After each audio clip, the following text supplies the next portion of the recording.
vuestras consultas, vuestras preguntas en el chat y al final de todo haremos un repaso a las preguntas más interesantes y trataremos de responderlas todas.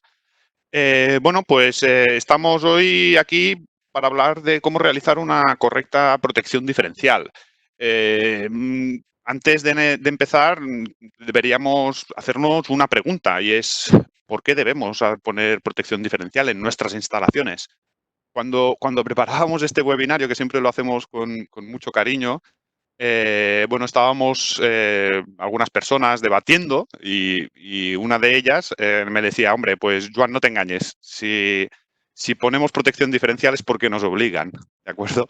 Y estoy en parte de acuerdo con esta persona. Está claro que si no nos obligaran, el ser humano tiende a lo fácil y a lo más económico siempre, aunque eso pueda suponer un riesgo, pero al final los motivos que se esconden detrás de esta obligatoriedad, de esta normativa, pues esconden un riesgo eléctrico real, ¿vale?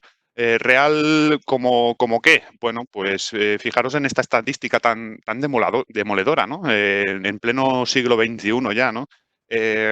133 víctimas por país a nivel mundial, si hacemos la media, ¿no? Hombre, podríais decir, seguramente, Joan, aquí hay contados muchos países subdesarrollados que deben romper la estadística y en países como España o europeos o desarrollados en general, estas cosas no ocurren. Bueno, no es del todo cierto. Si estáis un poco pendientes en el periódico, es cierto que aquí en España no ocurren demasiados accidentes, afortunadamente, que causen víctimas mortales, pero de vez en cuando sí que se leen algunos en el periódico de tragedias y fallos en la protección diferencial, pues que han causado víctimas mortales y incluso en repetidas ocasiones, no estamos hablando. Y siempre es relativamente sencillo encontrar un par o tres de noticias al año relacionadas.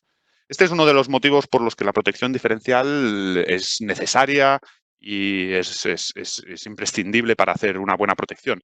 Pero solo es una de ellas. Otro de los motivos es la protección contra incendios. En España, decía el Ministerio de Sanidad de Consumo, que se producen 7.300 incendios al año. Son unos cuantos, no estamos hablando de un par o tres de accidentes, sino más de miles de ellos, debido al mal estado de las instalaciones eléctricas. Esto sería la protección diferencial, uno de los motivos, como veremos más adelante, y lo veremos con cálculos.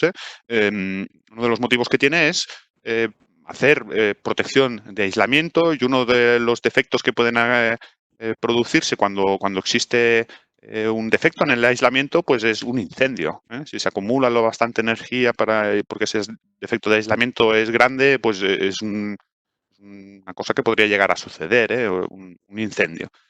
Y por último, pero no menos importante, porque al final afecta a los bolsillos de todo el mundo, pues el último dato, ¿no? Referente al porqué de la protección diferencial, y es que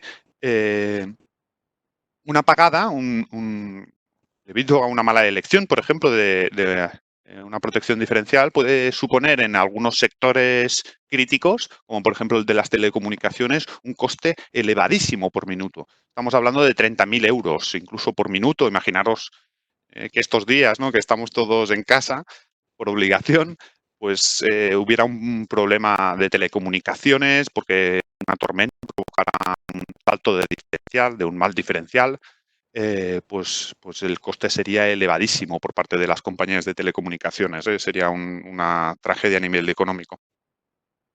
Pues bien, estos son los motivos principales, ¿no?, que nos llevan a hacer una correcta protección, y dejadme que os los resuma, ¿no? Una protección de personas, protección de bienes, de cargas, de instalaciones, y protección contra servicios interrumpidos, disparos intempestivos de las protecciones. ¿De acuerdo?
transformador que pasará ese valor inducido por el secundario y lo transformará a un valor en amperios, ¿no? Ya sabéis, el típico transformador /5 o /1 que nos encontramos para hacer medidas de parámetros eléctricos, de corriente. Y de esta manera pues obtendremos ese valor de primario del transformador, sacaremos un valor, como digo, en amperios, milivoltios, ¿no? Algún tipo de señal en secundario que nos facilite ese valor de primario real que estamos midiendo, ¿de acuerdo? Imaginemos ahora que lo que estamos midiendo, en lugar de pasar un solo cable por el transformador, ahora imaginemos que ponemos un transformador que es muy sensible para leer corrientes muy pequeñitas. Y en lugar de poner un solo conductor, lo que hacemos es colocar todos los cables de un circuito, ya sea trifásico más neutro o monofásico, un fase neutro convencional. En la imagen podéis ver lo que sería un circuito monofásico bastante convencional, un fase neutro, imaginemos, y imaginaros que ahora pasamos estos dos conductores de fase neutro por el centro de un transformador diferencial. Pues bien, si el circuito está perfectamente aislado y no tenemos ninguna fuga, lo que estamos haciendo es, el transformador está haciendo leer el campo magnético generado por esos dos circuitos, ¿de acuerdo? Pues bien, en principio, si estamos leyendo el campo magnético de dos circuitos que no fugan a tierra, ese total será cero, porque no se está escapando nada. Dicho de otra manera, y a mí me gusta explicarlo así, ¿vale? Si recordáis de cuando estudiabais las famosas leyes de Kirchhoff, lo que entra tiene que ser igual a lo que sale. O dicho de otra manera, ¿no? El sumatorio tiene que ser, en ese punto, tiene que ser igual a cero, ¿vale? Bien, esto parece bastante evidente, pero imaginemos que por el camino aparece una fuga. ¿Qué significará esa? ¿No? Que la corriente que baja hasta la carga es diferente que la que sube, es menor. La que sube es menor, ¿por qué? Porque se escapa algo. Entonces, ahí, si hacemos el sumatorio de corrientes en ese punto, veremos que ya no es diferente de cero y que el campo magnético que está leyendo nuestro transformador pues tampoco es cero, sino que se crea una pequeña perturbación en ese campo magnético debido a la fuga que está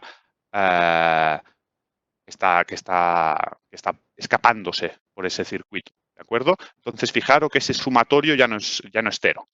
Si hacemos la misma analogía que yo he explicado, porque creo que es más intuitivo, ¿no? En ese circuito monofásico, ¿no? En donde solo hay dos cables, ¿no? Donde hay una corriente que sube y otra que baja, por así decirlo, de una manera muy simplificada. Recordemos que esto es alterno, ¿no? Y que esta situación de que ahora subo y ahora bajo va alternándose constantemente.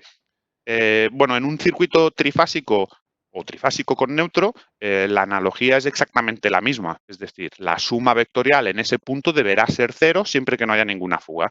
Cuando existe una fuga, esa suma vectorial será diferente de cero porque se está escapando algo, no es cero, y esa señal, mediante ese transformador y mediante esa transformación a partir de un cierto número de espiras, pasará la información a secundario y en función de ciertos valores, de amperios y de tiempo, pues actuará de una manera u otra el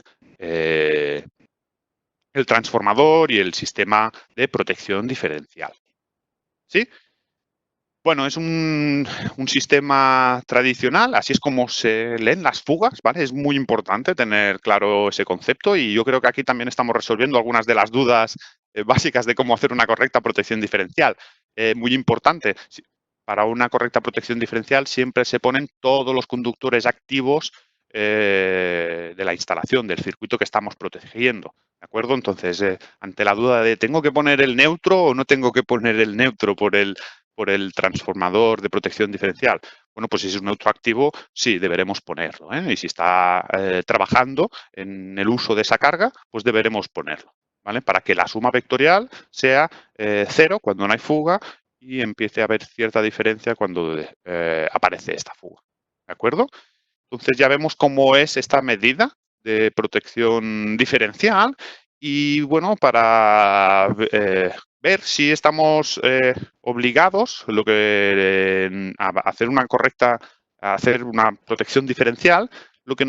Si nos remitimos a lo que nos dice el reglamento de baja tensión, lo que nos dice es que nos da a elegir diferentes sistemas de tierra y que en función de cuál elegimos siempre deberemos tener garantizado unos valores de tensión de contacto máximos en nuestra instalación.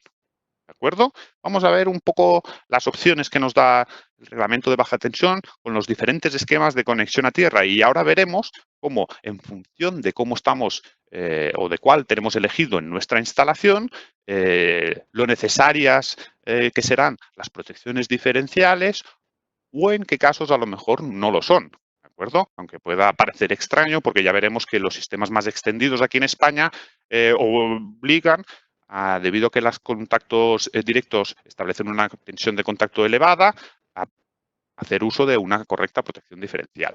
¿Vale? Y empezamos precisamente con con el que es más extendido a España, que es el esquema TT. Y permitidme que también utilice este primer ejemplo para explicaros un poco qué significa esto, los diferentes esquemas a tierra, el nombre este extraño que tienen, TT, TN y T. Pues bien, cuando os lo explique lo veréis muy claro y os resultará de manera muy rápida e intuitiva, fácil, la identificación del sistema y cómo tiene esta conexión. Fijaros que yo os he puesto y os voy a poner cada una de las diapositivas cómo es esta conexión. Pues bien, os decía que TT, ¿qué significan estas siglas? Pues bien, siempre todos los esquemas de conexión a tierra están indicados por dos letras, y estas dos letras hacen indicación cómo están referenciados a tierra dos elementos claves de la instalación. Por un lado, la primera letra, cómo está referenciado a tierra el transformador, su secundario, y por otro lado, la segunda letra, cómo está referenciado a tierra las masas, las cargas de nuestra instalación. ¿Vale? Vamos a ver el ejemplo este de esquema TT. Vemos que hay dos letras T y la primera letra T, como os digo, hace referencia a dónde está colocado, cómo está el tierra del transformador de la instalación. La T hace referencia a que está colocado a tierra, ¿no? T de tierra. Entonces ya podéis ver aquí en el esquema que el neutro del transformador está aterrado, está puesto al tierra del centro de transformación. ¿Sí? Y ahora vemos la segunda letra, que de nuevo se repite y coloca una T. Hemos dicho que esta segunda letra hacía referencia a cómo están colocadas las cargas, las masas de la instalación con respecto a tierra. Pues bien, aquí nos están diciendo que están de nuevo colocadas a tierra. Y fijaros de nuevo esta carga que he dibujado yo, un pequeño cuadrado o rectángulo, mejor dicho, y he puesto aquí su conexión correspondiente al tierra de la instalación, indicando un PE como tal. ¿De acuerdo?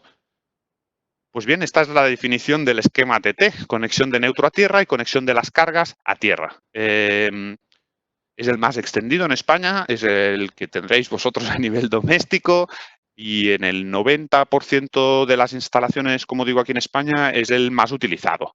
Es el que se usa en el suministro público, y ahora veremos con los cálculos, vamos a ver qué es lo que pasa cuando aparece una corriente de defecto, ¿de acuerdo?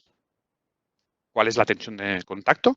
Pues veremos que con estos cálculos veremos que es absolutamente necesario para la correcta protección ante contactos directos e indirectos. Pues, como digo, es necesaria una protección diferencial para la correcta protección de la instalación.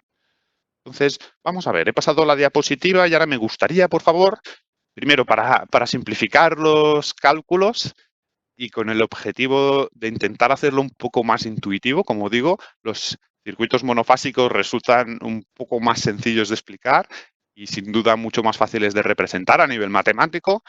¿De acuerdo? Entonces he puesto esta fase neutro en este esquema, y ahora imaginemos que esta carga, que he simbolizado con un rectángulo, pues presenta una fuga. Pues este es el camino que utilizaría la corriente de defecto para volver al transformador. Y aquí, ojo con lo que os estoy diciendo, porque me consta que más de uno se quedará sorprendido.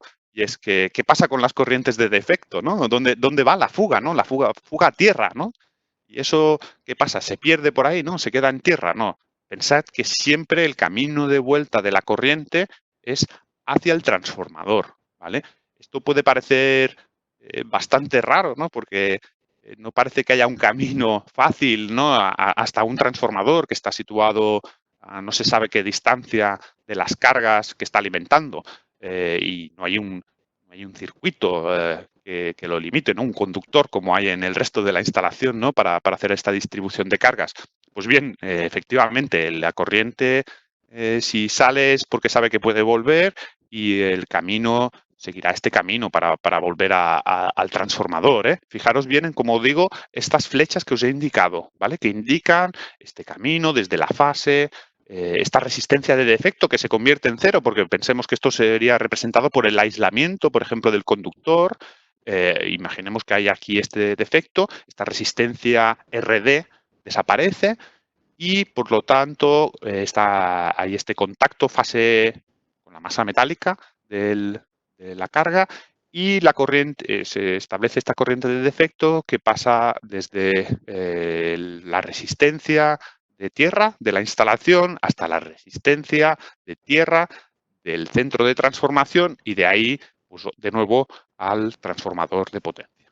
Si dibujamos este circuito, el circuito lo tenéis dibujado, pero si hacemos esta representación matemática, fijaros bien, vamos a calcular la corriente de defecto. Tenéis las fórmulas puestas aquí en pantalla. Suponiendo estos valores de resistencia, ya sabéis que en instalaciones y en centros de transformación el valor máximo ómico permitido en los tierras es de 10 ohmios, ¿de acuerdo? Pues esta tierra que tendría de la instalación, que tendría 10 ohmios, también el del centro de transformación, otros 10, y esta corriente de defecto que como resistencia, perdón, de aislamiento, RD, que como digo ha desaparecido y por lo tanto se convierte en cero, ¿de acuerdo? Pues fijaros que la corriente de defecto con estos cálculos que aquí os pongo son de unos 11,5 amperios. Si calculamos para esta corriente de defecto, imaginaros una persona que estuviera tocando la carga, ¿no? Y que se estableciera esa corriente de defecto, pues la tensión de contacto que se establecería serían esa resistencia de tierra de la instalación, los 10 ohmios, por esa corriente de defecto, ¿vale? De 11,5 que hemos calculado previamente, y aquí veríamos estos 115 voltios, que, fijaros lo que dice el reglamento, disculpad que he pasado la diapositiva, el reglamento lo que dice en la ITC BT24 es que para locales secos la tensión máxima de contacto tiene que ser máximo de 50 voltios y si nos queremos ir al lado de la seguridad, en locales húmedos baja la resistencia y por lo tanto es más fácil que aparezca esa corriente de defecto, pues la tensión máxima de contacto deberá ser de 24 voltios. En este caso concreto hemos visto que eran 115, claramente por encima de los 50 voltios y de los 24 que recomienda el reglamento de baja tensión y por lo tanto es necesario la protección diferencial. ¿De acuerdo? Es importante hacer este matiz. Aquí todo parece como muy evidente. Bueno, me diréis, claro que necesito la protección diferencial. Es lo que estamos familiarizados nosotros con el sistema de tierras, ¿vale? Pero ahora con los diferentes esquemas veremos que no tiene por qué ser necesario. Y entenderemos muy claramente por qué, ¿vale? Para hacerlo voy a pasaros a explicaros este segundo ejemplo, que es el esquema TNS. Y de nuevo voy a empezar explicándoos qué es lo que significan estas dos primeras letras y también la tercera, la SS. Primero, hemos dicho que la primera letra significaba cómo estaba el neutro del transformador con respecto al tierra de la instalación. De nuevo aquí tenemos una T, pues de nuevo el neutro del transformador está aterrado, es decir, está puesto a tierra del centro de transformación. ¿Sí? Vamos a ver la segunda letra. Aquí tenemos una novedad, ya no es una T, sino que es una N. ¿Qué significa eso? Hemos dicho que la segunda letra hacía referencia a el sitio donde estaban puestas las masas de la instalación, de las cargas. Pues aquí hemos puesto una N, ¿no? Habíamos visto antes una T que significaba a tierra, pues la N, ¿qué significará? Que están puestas al neutro, ¿de acuerdo? Y fijaros bien que pone aquí, este es el esquema TN, que significa que las masas están puestas a neutro, pero fijaros bien lo que dice a continuación, aparece aquí una nueva letra que es una S. Y es para diferenciar, aquí hay dos esquemas, uno sería el TNS, que es más frecuente, especialmente aquí en España, a pesar de que es muchísimo más reducido el uso en esquemas TTs, pero también es de uso en algunos otros países como Estados Unidos, centro de Europa, como Alemania, Bélgica, etcétera. Pues como digo, esa S hace referencia a que neutro y puesta a tierra, cable de tierra, están separados, ¿vale? Porque hay en algún otro esquema, como el TNC, donde neutro y tierra de la instalación están unidos, ¿vale? O son comunes. Entonces, aquí se pone TNC, la C de común, ¿de acuerdo? Pero yo os he querido representar este esquema porque es un poco más común, más normal. Que sepáis que en caso de TNC, lo único que veríais es que no existe cable PE, como he dibujado aquí, que es el cable de tierra, y que la masa metálica de la carga se pone directamente a neutro de la instalación, que vendría a ser exactamente lo mismo, ¿vale? Pero que aquí en este caso el cable de tierra nace del centro de transformación, a pesar de que fijaros que también está puesto a neutro del transformador, ¿de acuerdo? Pues bien, en este caso, en esquemas TNS, vemos que la protección diferencial es aplicable, ahora veremos por qué, pero también es opcional y lo entenderéis muy claramente con los cálculos. Fijaros de nuevo el esquema que tenéis en pantalla donde se ve las corrientes de defecto que aparecerían en caso de que hubiera un defecto de aislamiento en la carga. De nuevo aquí ya aparece la fuga en la carga y fijaros bien, hemos dicho que tenemos la masa puesta al cable PE, que es el de tierra de la instalación, pues es el camino que utilizaría esa fuga, esa corriente de defecto que aparecería, ¿vale? Y de ahí pasaría mediante este conductor PE hasta el neutro del transformador y regresaría aquí al transformador, ¿sí? Pues fijaros bien, este es el camino que utilizaría. La resistencia, en este caso, fijaros que no ha pasado por la resistencia de tierra en ningún momento esta corriente de defecto, es decir, aquí no tenemos que ver, en las anteriores diapositivas veíamos RA y RB, pues bien, aquí en este caso la corriente, la única resistencia por la que se ve afectada es la resistencia del cable de fase, ¿sí? ¿Lo veis, el camino que hace la corriente? Y también la resistencia del cable PE, que es el cable conductor de tierra. Imaginemos ahora que es un cable hipotético y con tal de simplificar los cálculos, pretendo poner cálculos aquí muy simplificados con el objetivo de que se entiendan correctamente. Esto los podéis complicar tanto como queráis, con secciones distintas, tanto de cable de tierra como de cable de fase.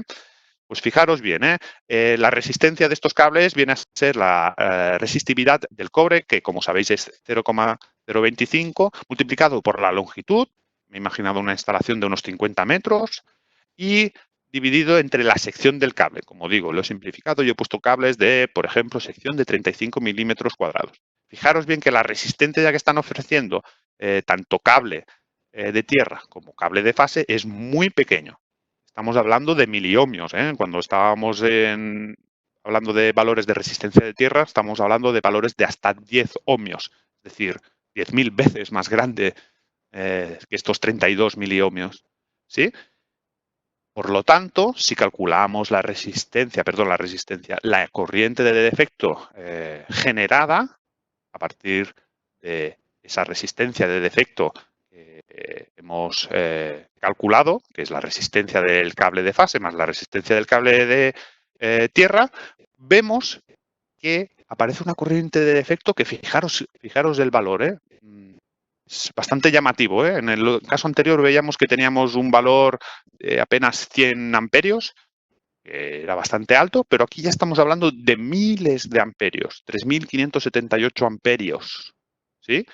Y ahora fijaros de nuevo que la tensión de contacto sigue siendo peligrosa.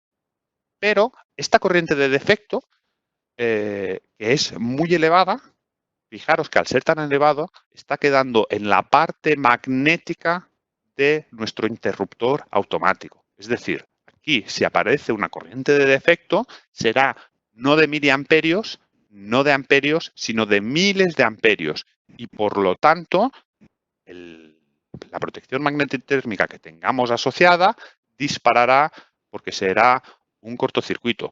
Fijaros que no deja de ser un cortocircuito fase neutro cuando tenemos una fuga. ¿De acuerdo? De ahí que tengamos esta corriente de defecto tan elevada y que por lo tanto dispare nuestro magnetotérmico. Por lo tanto, ¿es necesaria aquí la protección diferencial como tal para hacer una correcta protección de los defectos de las corrientes de defecto? Pues no, porque ya tenemos la protección magnetotérmica. Normalmente en los sistemas TNS la protección diferencial se considera complementaria, ¿vale? Y en todo caso, para hacer una correcta protección de este tipo de esquemas de conexión TNS, siempre será necesario asegurar con cálculos que esta corriente de defecto sea mucho mayor que la corriente de disparo asociada a la parte magnética del interruptor automático. ¿De acuerdo? Para hacerlo, y sin entrar en muchos detalles, ¿de acuerdo? Veréis que la única manera de que se cumpla esto es que, por ejemplo, en instalaciones que sean mucho más grandes, donde la distancia en lugar de 50 metros fuera cientos o miles de metros, aquí la resistencia ya sería mucho más elevada, en tanto que esa resistividad de ohmios por metro, pues suben los metros, por lo tanto la resistencia sube, y entonces ya no se cumpliría en esa corriente de defecto, podrías tener unos valores mucho más pequeños y por lo tanto la parte magnética no aseguraría el disparo en caso de una corriente de defecto en la instalación. Sí, está claro, ¿eh? Entiendo que estas diapositivas con algunos cálculos, aunque es la manera de explicarlo, cuesten de entender, pero hay que tener claro estos conceptos.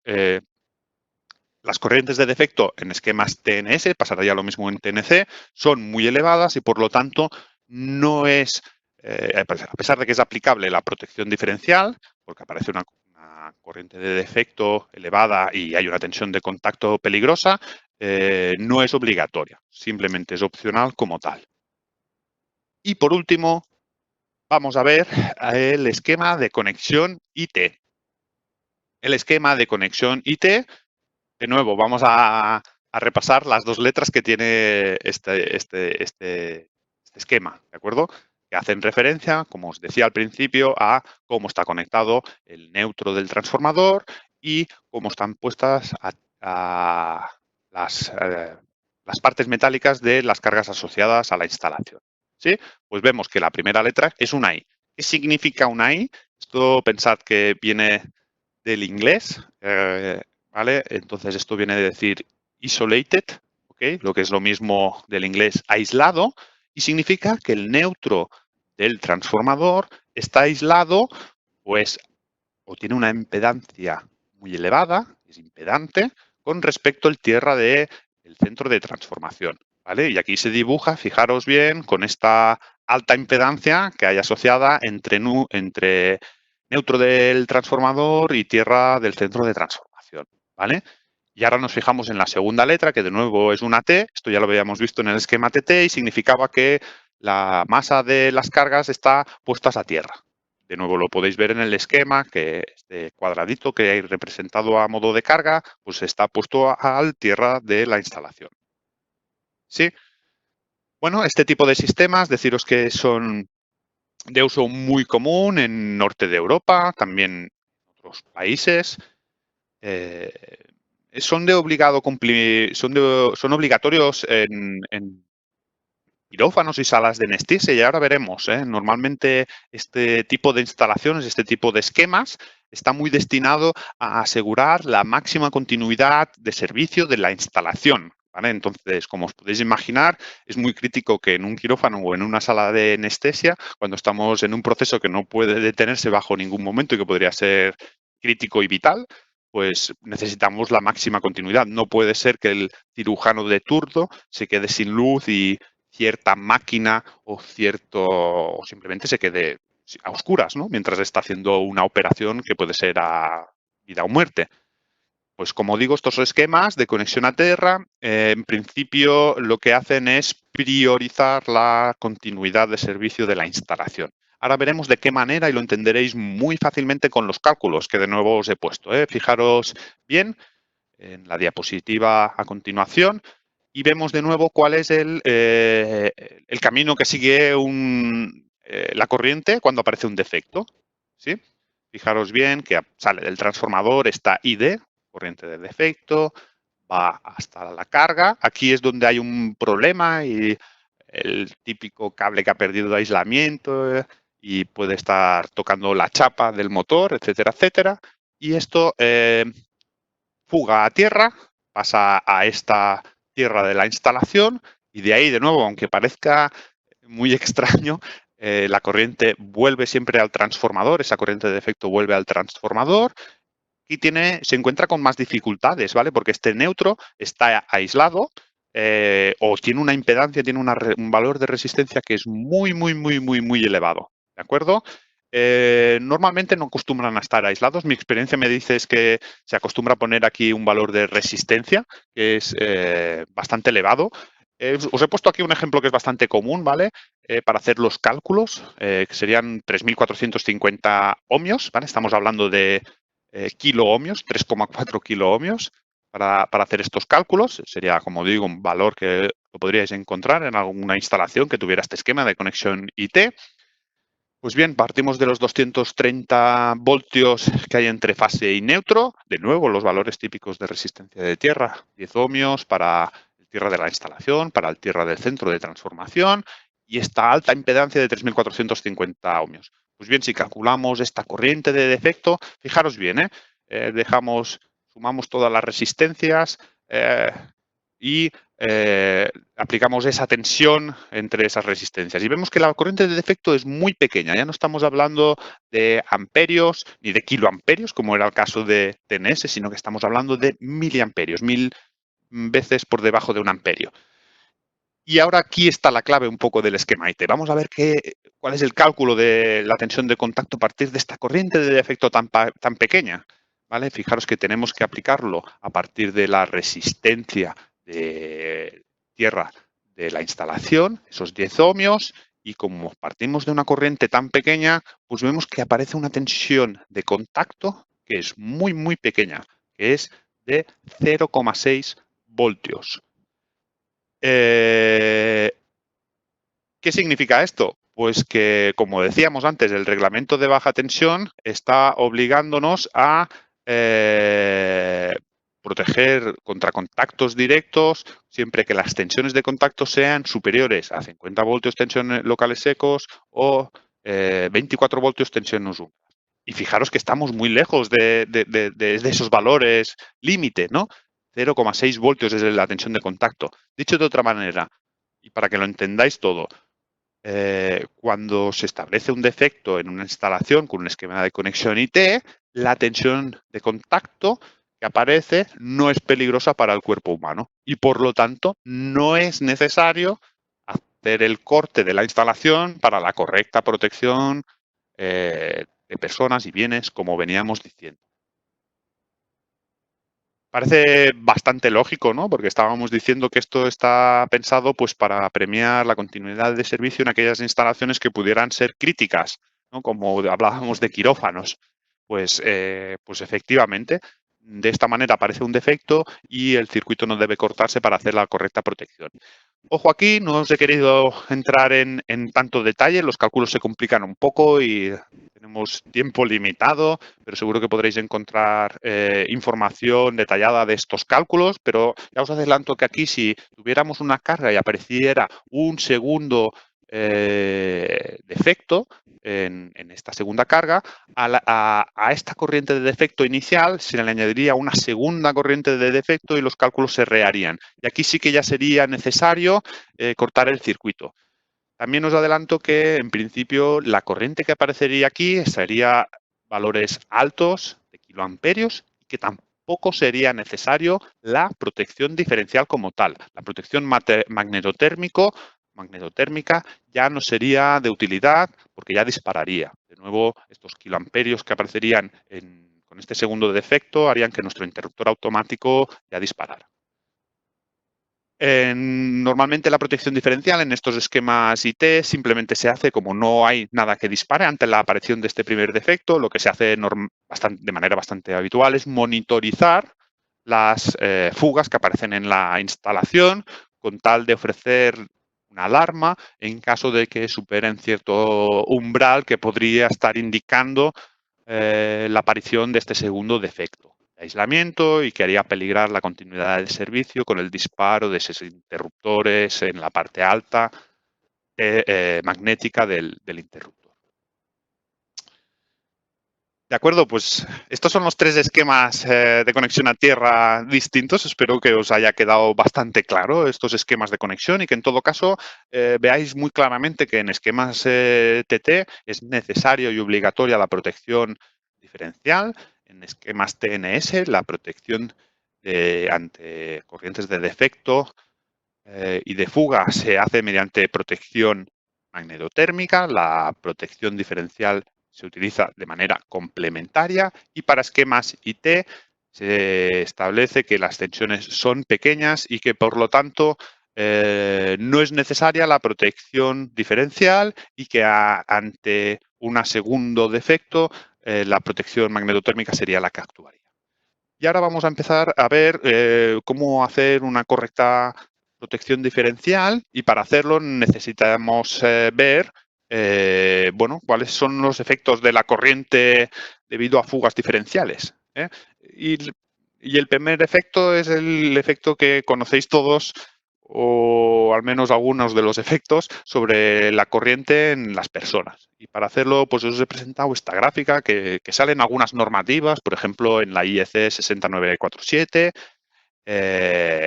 guión 2, anexo M, que establece los dispositivos de corriente diferencial y también establece bueno, estos valores límites de efecto de la corriente en las personas. ¿Vale? Fijaros en esta gráfica de aquí. Cuenta también, dejadme que os explique una pequeña anécdota sobre esto, sobre esta pequeña gráfica que, como digo, explica cuál es el efecto a mayor corriente y en función del tiempo en el cuerpo humano, ¿vale? En función de este tiempo y corriente, el paso sobre él. Y es que esta gráfica hace muchos, muchos años cuenta la leyenda urbana. Sinceramente no sé si es verdad, pero sí que lo he oído de diferentes fuentes y parece que es cierto, que la crearon los nazis, ¿de acuerdo? Experimentando en campos de concentración judíos, pues probando qué pasaba cuando pasaban corrientes sobre el cuerpo humano y a ver qué sucedía con tantos miliamperios, si subían, si en lugar de un segundo eran 10 segundos, si en lugar de tantos miliamperios eran tantos amperios y al final acabaron definiendo estas tablas de aquí, que como veréis, bueno, establecen la sensación que tiene el cuerpo humano, ¿no? con ese paso de corriente. Fijaros en la zona 1, que viene establecida por esa línea roja vertical que está representada con una A en la parte de arriba. En el eje horizontal es la corriente en miliamperios y en el eje vertical es el tiempo. Pues fijaros bien que hasta 0,5 miliamperios, esa línea A, el paso de corriente es imperceptible. 0,5 miliamperios es una corriente muy, muy, muy pequeña. Pues podríamos estar teniendo ahora 0,5 miliamperios de corriente por nuestro cuerpo y no nos daríamos ni cuenta, ni siquiera un leve cosquilleo. Cuando crece de ahí, ¿vale? Entramos en la zona perceptible. Y esto seguro que cualquiera que ha trabajado en electricidad lo ha notado alguna vez. Y es que hay un leve cosquilleo con el paso de la corriente y no es demasiado agradable, pero no tiene ningún efecto negativo más allá de ese pequeño cosquilleo que estamos comentando. ¿Vale? Y esa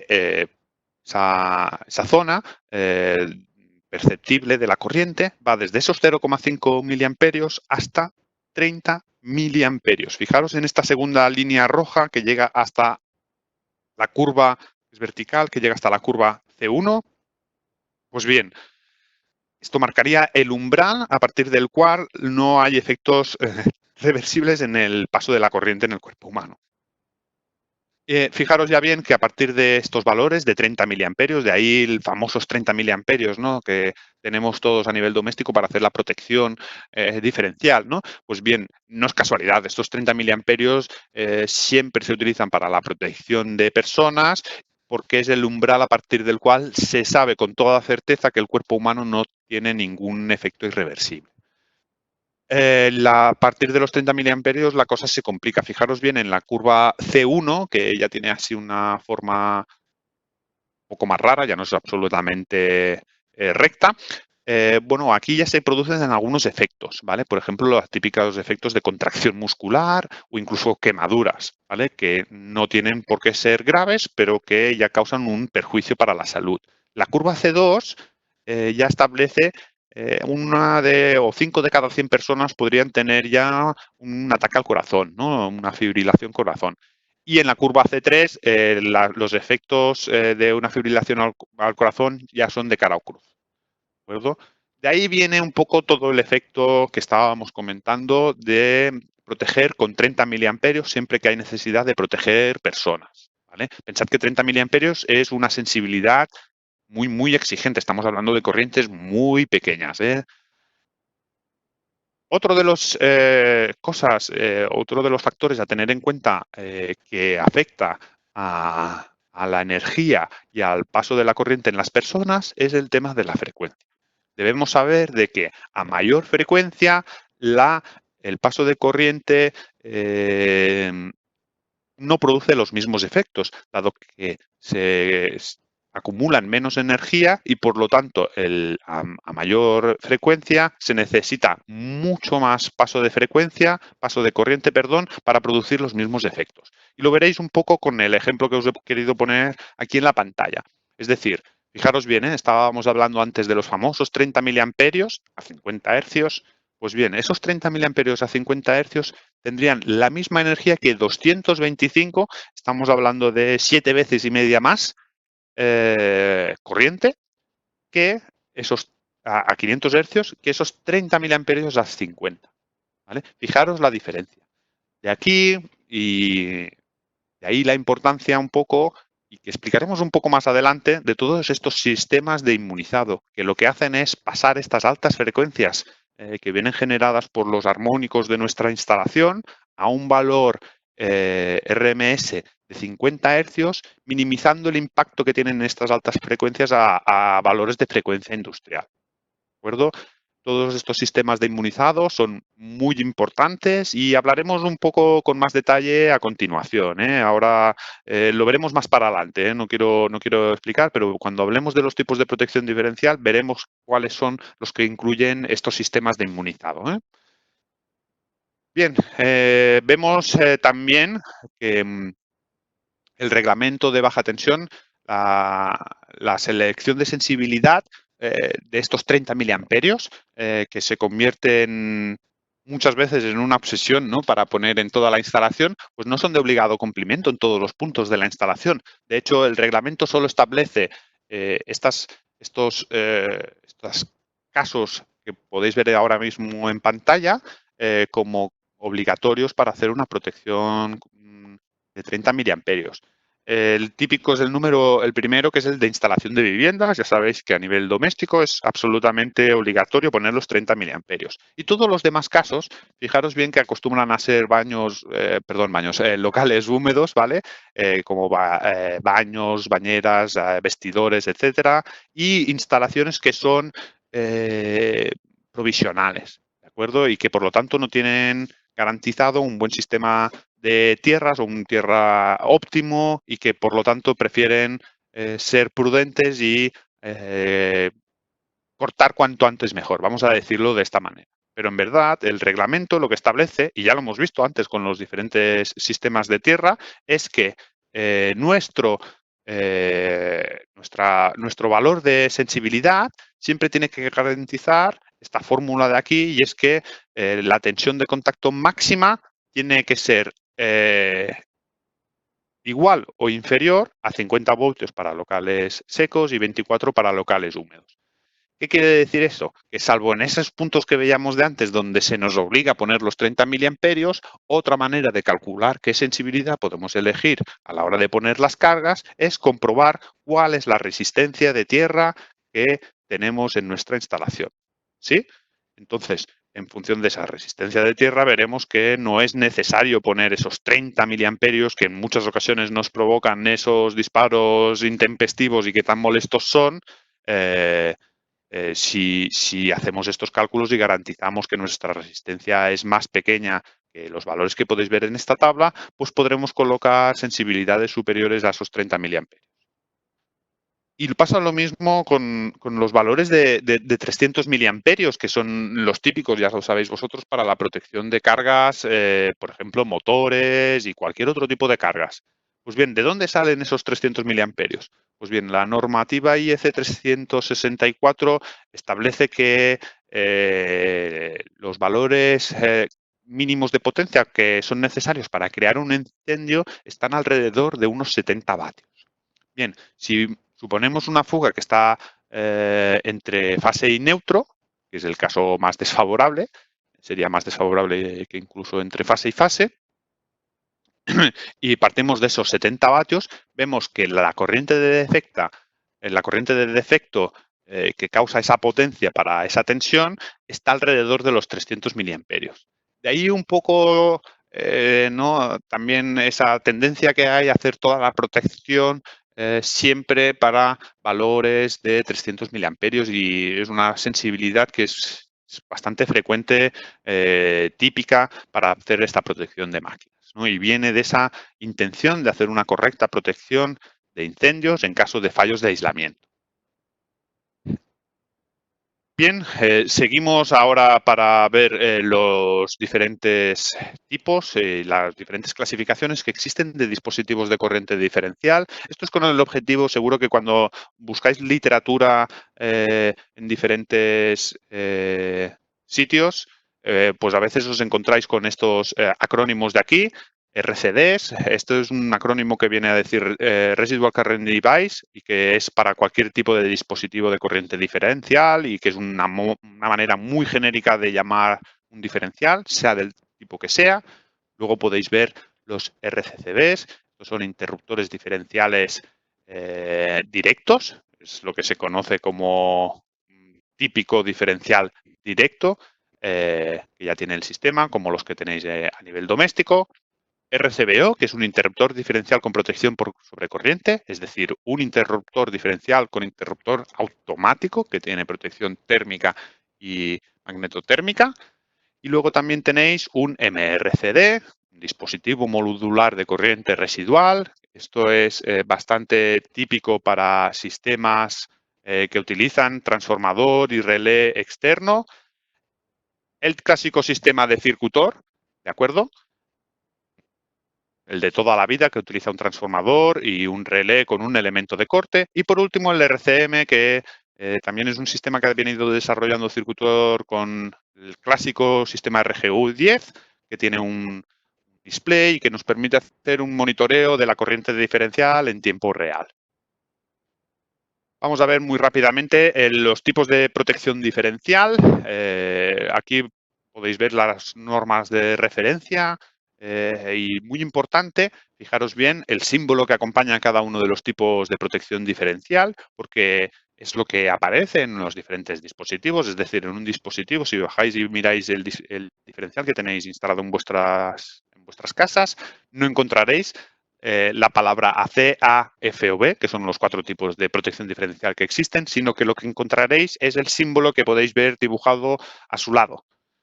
Normativamente es así como tiene que venir indicado el tipo de protección diferencial.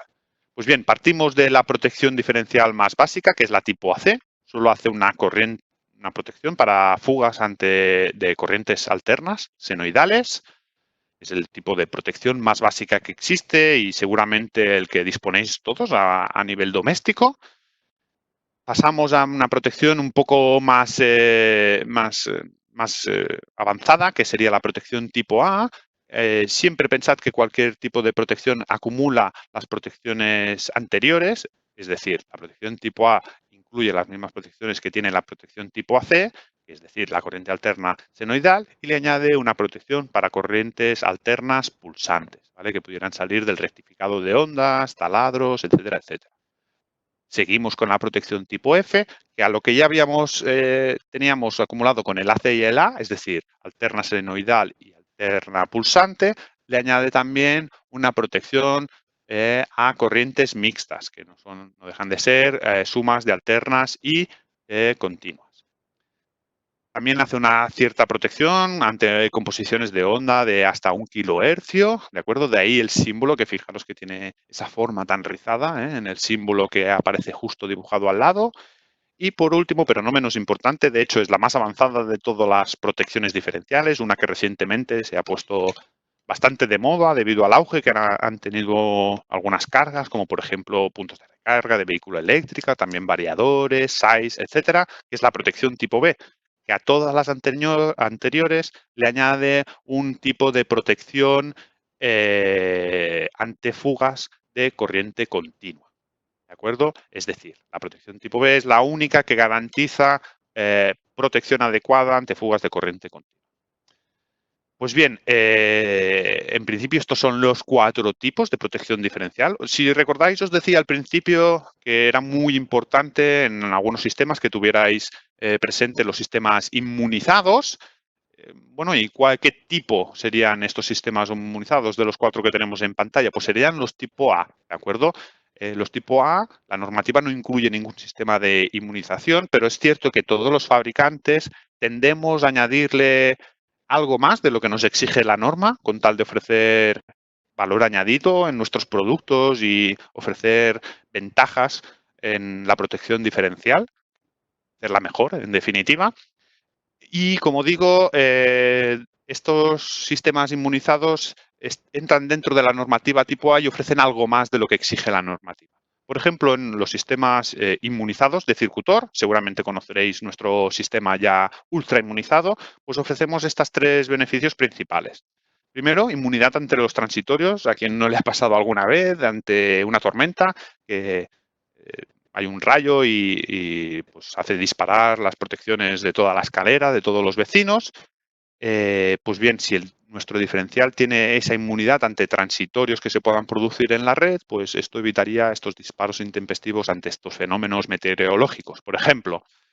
También ofrece este sistema ultrainmunizado de circuitor inmunidad ante altas frecuencias como armónicos, ¿vale? Cada vez más presentes en nuestras instalaciones.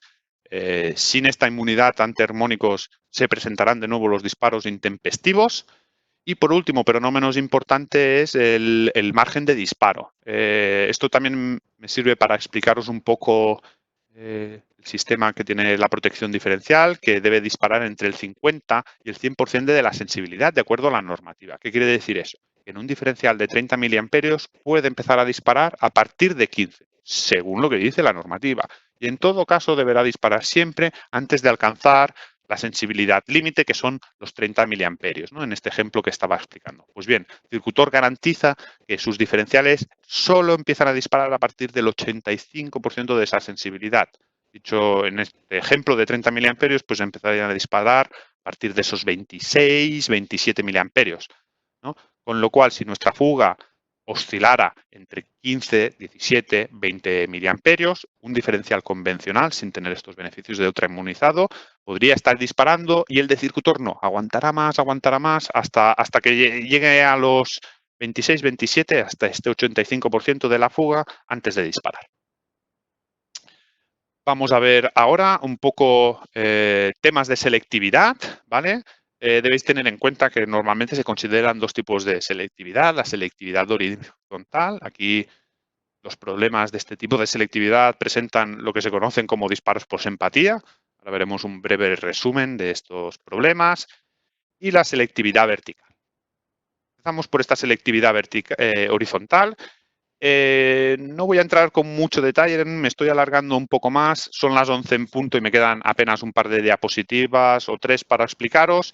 La mayoría están relacionadas estos problemas con errores en la instalación, cortocircuitos fase tierra, conexiones por error del neutro a tierra, líneas muy largas con una gran capacidad parásita. Pero uno de los problemas que me acostumbran a preguntar más es el tema de los filtros EMI debido a, por ejemplo, en los ordenadores. En instalaciones donde hay 8, 9, 10 ordenadores, pensad lo que os he comentado ahora mismo, un ordenador, este filtro M que tiene, puede estar fugando hasta 2 miliamperios, pues en una sala informática que tengamos 8 ordenadores, 8 por 2 miliamperios cada uno, serían unos 16 miliamperios.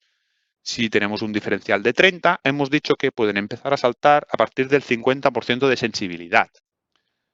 Pues bien, si tenemos 16 miliamperios y el 50% de 30 son 15, esta instalación solo con tener 8 ordenadores que están funcionando perfectamente, no están fugando a tierra porque tengan un defecto de aislamiento, sino porque el funcionamiento de esos filtros EMI que tienen en la conexión de la alimentación, pues hace que fuguen esos 2 miliamperios de manera natural.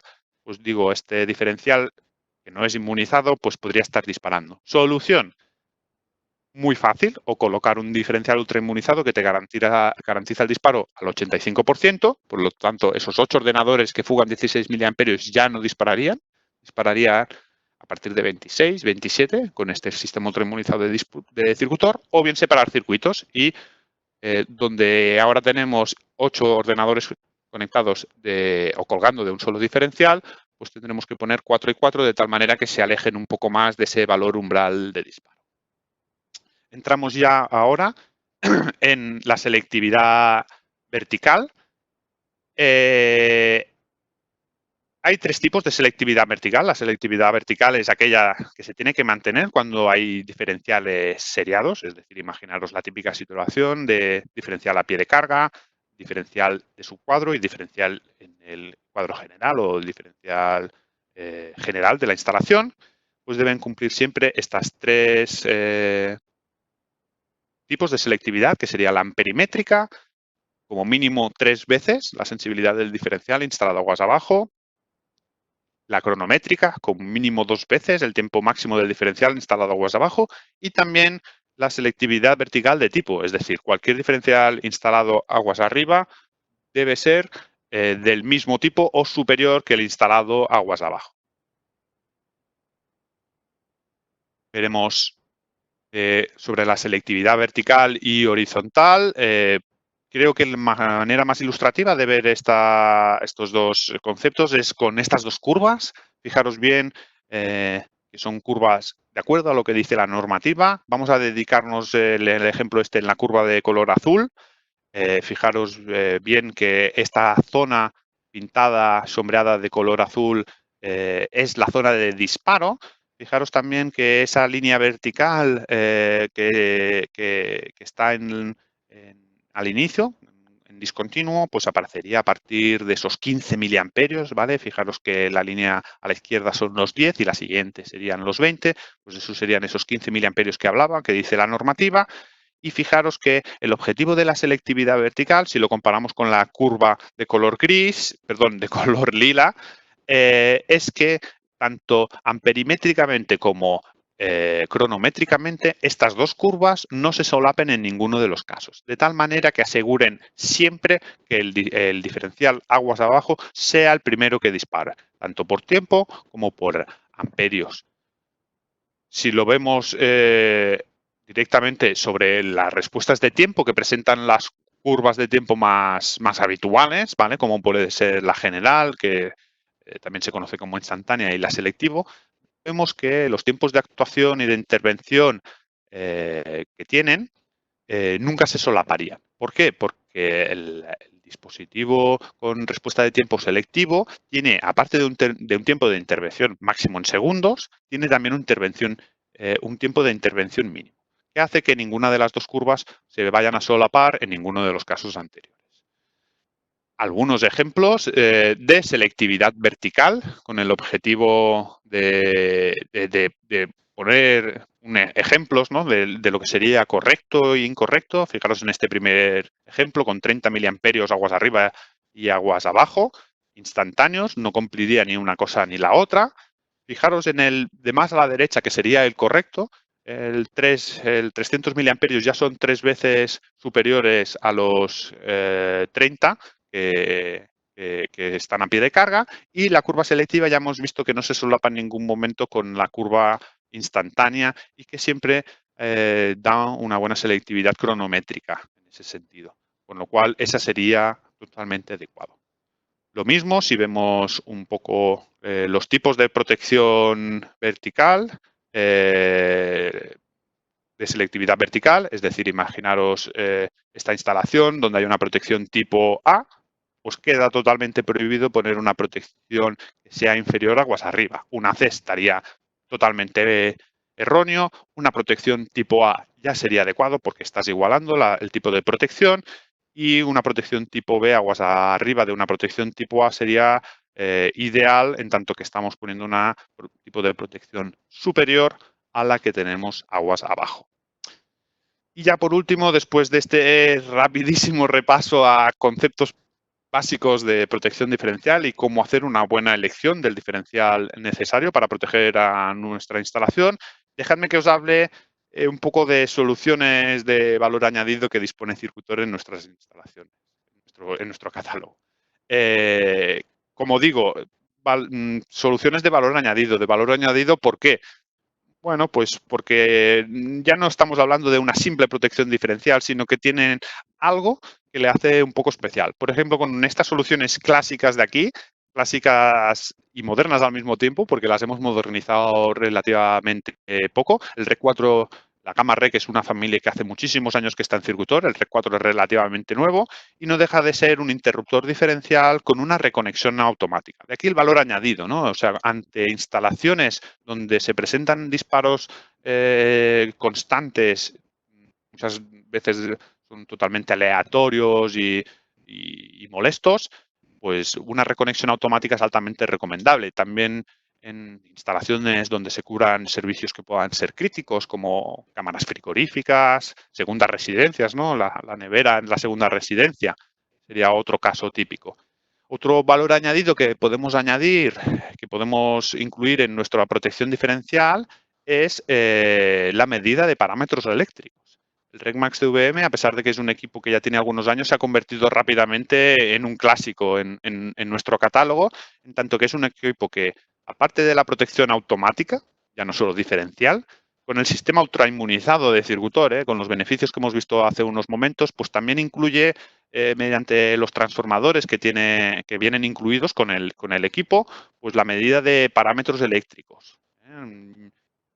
Todos los básicos y algunos, ya no solo los básicos, sino también, por ejemplo, armónicos, energías, etcétera, etcétera. Y esto, mediante las comunicaciones que tiene integradas, nos permite, bueno, llevarlo a un sistema SCADA lejano para hacer este monitoreo de todos nuestros parámetros.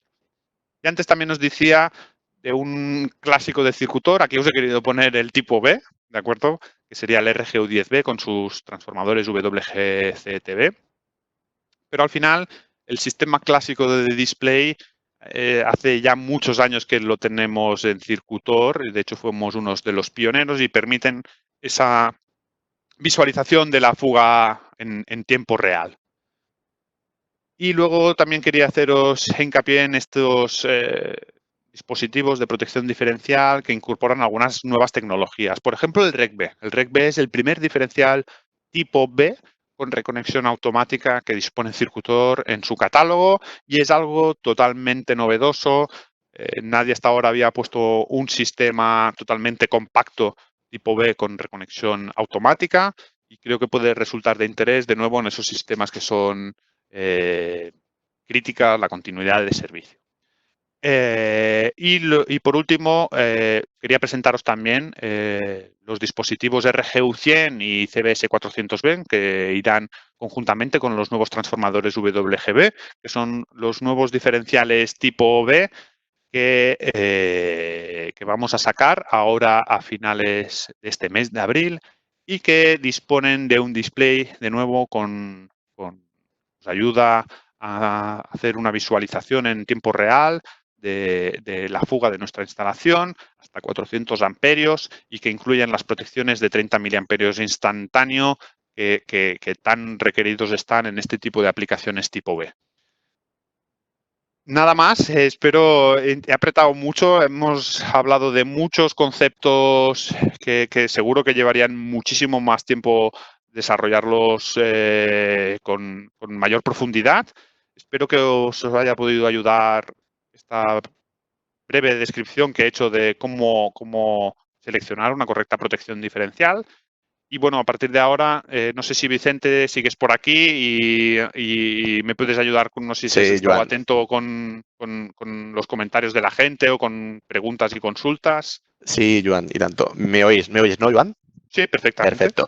Oye, pues, Joan, muchas gracias de nuevo por una exposición, creo que muy didáctica, ¿no? Has hecho algo fácil, algo muy difícil, y es muy difícil hacer algo fácil tan difícil, ¿vale? Juego de palabras, pero creo que queda claro. Oye, mira, hoy vamos un poquito mal de tiempo. Vamos a poder estar solo hasta el cuarto porque luego tenemos una formación interna a las 12 y la tenemos que acabar de montar y de preparar. Pero sí Ujú, que, mira, el chat ha explotado en dos puntos. Cuando has empezado a hablar de los diferentes tipos de tierras y neutros ujú, conectados a tierra y carcasas conectadas a tierra, ujú. y hay un punto, ¿no? Donde tú decías que se recomendaban 10 ohmios, ¿no? Había una diapositiva donde ponía recomendaban 10 ohmios, y había mucha gente que preguntaba que dónde salían. Al final esto, como nos ha hecho luego Joan, pero lo puedes explicar tú, Joan, el reglamento no dice los 10 ohmios en sí, el reglamento lo que te está diciendo son las tensiones de 24 o de 50 voltios, y Correcto. esto es una recomendación, ¿no? Ujú. Lo digo bien, ¿no, Joan? Sí, sí, sí. También es verdad que los tierras que se establecen en el reglamento de baja tensión para instalaciones y para centros de transformación máximo pueden llegar a 10 ohmios, ¿eh? O sea, que los valores Bueno, que he sacado yo yo. lo que pasa es que yo lo he estado comprobando, ¿no? Y sí es verdad que la ETC 18, ¿no? Lo que nos dice es que el valor de resistencia de tierra será tal que cualquier masa no pueda dar lugar a tensiones superiores a 24 o 50 voltios, ¿no? Ujú, Y luego, los 10 ohmios también es una recomendación porque en el de alumbrado público, que ujú, es el único que nos da realmente valores, la ITC 09, que es la de instalaciones de alumbrado público, que sí que nos da valores, ¿no? Exactos de ohmios, ahí sí que nos dice que si ponemos diferenciales de 300 milis, tienen que ser 30 ohmios, y si llegamos a poner diferenciales hasta de 1 amperio, 1 ohmio, ¿no? Entonces, ujú. insisto, estos 10 ohmios es el cálculo, ¿no? Es un cálculo también, una recomendación conservadora, ¿no? Pero siempre dependerá de la resistividad del terreno, Ujú, ujú, etcétera, ujú. etcétera. Otra pregunta, Joan, que nos Sí. hacían. Decías que el reglamento no da valores de miliamperios, y alguien apunta entonces que ¿qué nos puedes decir de la IT, la instrucción técnica complementaria de baja tensión, la 52, la de vehículo eléctrico?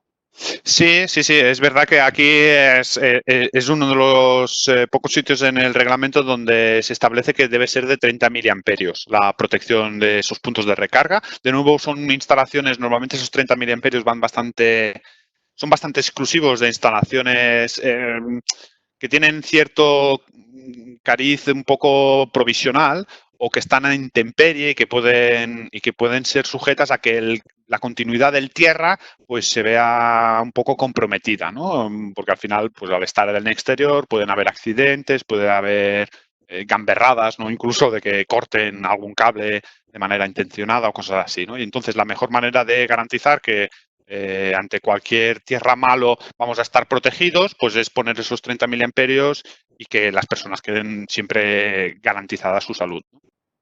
Vale. Luego, insisto, cuando hablabas de los sistemas de tierra, el chat ha empezado a circular preguntas de una velocidad asombrosa, y luego cuando has empezado a hablar también del tipo B. ¿Vale? Entonces, respecto al tipo B, nos preguntan, para la protección de un SAI, una de ellas que es bastante repetitiva también, para la protección de un SAI u otro elemento sensible, ¿es preferible un diferencial tipo A, inmunizado, o un tipo B? Yo aquí, de hecho, hemos estado haciendo estas semanas una ronda de webinarios. Uno fue muy dedicado a la protección tipo B, donde vimos que lo más recomendable a la hora de elegir el tipo de diferencial que vamos a colocar es revisar lo que dice el manual. Yo estuve poniendo algunos de pantallazos de algunos de los manuales y normalmente los fabricantes aquellos que son serios y hacen la recomendación de la protección diferencial que necesitan esos sites, recomiendan siempre que sean tipo B. ¿Vale? Pensad que siempre que hay una fuga en continuo o que la carga tiene funcionamientos o componentes que puedan funcionar con parte en continua y por lo tanto pueden fugar en continua, pues siempre será necesaria una protección diferencial tipo B. Y luego hay, pero muchísimas preguntas sobre el sistema IT, ¿no? De que por qué no lo utilizamos también en España, que por qué solo para quirófanos. Yo creo que es que el tema de responder esta pregunta da casi para otro webinario, ¿no? Entonces yo creo que sí que sería interesante, como os comentaba antes, vamos a hacer la ronda de tertulias energéticas y una de ellas va a ser de la protección diferencial. Pues yo que casi, que no sé qué te parece, Joan, y os lanzo la pregunta ahora en el chat para que nos digáis si os parecería interesante hacer una tertulia energética hablando solo de los sistemas de puesta a tierra y de cómo proteger cada uno de ellos y ventajas y desventajas de estos sistemas de puesta a tierra. Oye, decirnos por el chat si lo veréis interesante. Si lo veis interesantes, pues entonces montamos y cómo calcular las tensiones de paso y contacto, cómo calcular cómo medir la tensión de contracontacto directo e indirecto. Si os si dice que sí, muy interesante, estaría muy interesante. Yo casi que, porque al final todos los sistemas ya tienen sus ventajas y desventajas. Yo aún he intentado explicar un poco. El IT, por ejemplo, es un sistema muy seguro cuando tú solo tienes una fuga, pero cuando tienes dos fugas, pensar que estamos haciendo un cortocircuito entre fases. Entonces eso también tiene sus desventajas, ¿no? A la hora de protegerlo, ¿no? Pero bueno, yo creo que valdría la pena, ya tenemos y 17, valdría la pena montar esta tertulia energética. Le damos una vuelta, Joan. ¿Qué más pensás tú, Joan, que podríamos explicar sobre la protección diferencial? ¿Perdona, cómo? Digo, en la tertulia energética de protección diferencial, sistemas de tierra. Sí, yo creo que, bueno, esa es una. Luego, yo creo que también uno de los sistemas o uno de los temas que inquietan más a la gente es problemas típicos de disparos intempestivos, ¿no? Y a lo mejor sí que podríamos hacer algunos comentarios de posibles soluciones en estos problemas que puedan ser más típicos. No sé qué te parece a ti. Y un debate sobre decir, al final yo creo que puede ser interesante hacer un debate sobre diferentes temas de la protección diferencial, que al final la cabra tire del monte y a mí es un poco lo que me llena más, por así decirlo. Y bueno, podemos también quedar un poco abiertos a lo que se vaya comentando en el chat, pero yo creo que estos temas son interesantes y despiertan bastante interés en la gente y me parecería muy correcto, sí, sí. Sí, mira, nos están diciendo también ahora el chat, también está con un movimiento muy potente cuando has dicho de explicar los disparos intempestivos. Hombre, yo, Iván, ¿sabes lo que haría? Se me ocurre de que todas aquellas preguntas que tú atiendes, pues no sé si son decenas cada semana de clientes, ¿no? Pues que yo te las vaya haciendo, ¿no? Que tú me digas, pues mira, la pregunta más frecuente, me dispara el diferencial así, ¿qué me recomiendas? ¿Cuáles son las preguntas a realizar al cliente? ¿Cuáles son las cosas a revisar en la instalación, ¿no? Si es necesario hacer mantenimiento sobre las protecciones diferenciales, qué tipo de mantenimiento se recomienda, cómo se utiliza un medidor de paso y contacto. No sé, yo creo que estaría interesante, ¿no? Sí, recogemos las notas y seguro que en breve ponemos algo en la página web para poner fechas y que la gente se vaya a poder ir apuntando con tiempo y me parece una idea muy interesante, la verdad. Vale, oye, pues como os animamos a que os apuntéis a nuestro newsletter porque estamos acabando de montar las formaciones y los expertos, los temas y los expertos, y a través del correo electrónico os avisaremos, o si no, iros conectando a nuestras redes sociales y allí también los publicaremos. Jonathan, ¿has copiado todas las preguntas de hoy? Lo he intentado. O sea, vale. Es imposible. Bueno, Estamos viendo, pero bueno, podemos recopilar, ¿eh? Vale, bueno, pues anotas todas las que puedas y tenéis nuestro compromiso de que en esta tertulia energética que hagamos sobre el tema de protección diferencial intentaremos responderlas, si no todas, las que sean más frecuencias, ¿no? Por ejemplo, dice, buenos días, ¿podéis confirmar si la resistencia puesta a tierra de 10 ohmios para instalaciones de 15 ohmios para pararrayos, 37 ohmios sin pararrayos? Yo, por ejemplo, esta no tengo ni idea, esta que nos haces ahora. Pero también queda anotada y tiraremos de nuestros expertos, tanto Joan como Javier Sotil, como Rubén Franco, para intentar responder todas. No sé si tampoco sabremos responder a las todas. Nosotros llevamos muchísimos años en esto, pero los instaladores a nivel de campo seguro que hasta tenéis muchísima más experiencia que nosotros. Inclusive en el propio chat, cuando nos lancéis una pregunta que nosotros no tengamos respuesta, si hay otro instalador que sabe la respuesta, pues entre todos intentamos hacer eso, que sea una tertulia energética. Oye, muchísimas gracias. De verdad que hemos pasado de las 900 personas, todavía seguís 336 personas. Ha sido un placer de nuevo poder contar con todos vosotros.